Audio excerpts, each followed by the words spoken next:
one of the unique things about the Alex, for not only Glendale, but essentially for the history of motion picture exhibition and in the Southern California, is that there used to be a pattern by the film studios of taking films that weren't yet in general release as previews to smaller neighborhood theaters.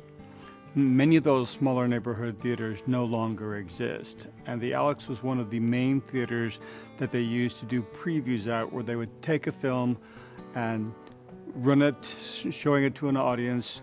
Then they would fill out preview cards, giving them some idea of how the audience reacted to the film, and then based on those reactions, they would alter the film or not alter it, as the case would be.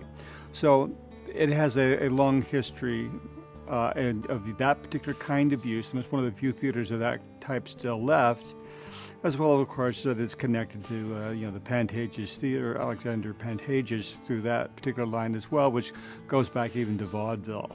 So it's important in that sense. So it's important for its use by Hollywood studios, its use in the community, and of course within entertainment history. Frankly, with the way it's built, I mean, until Sid Grauman built theaters with long courtyards, there really weren't a lot of theaters built that way.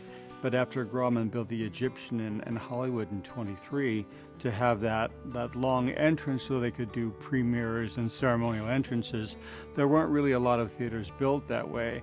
And the Alex is one of the few that still exists that has that extensive courtyard system. It's pretty well known, around the country that preservation is one of the better forms of development, because generally reusing an existing structure with historic significance has already long proven itself to be a core of the business community. The business has already been there, and the population base is still connected to that facility.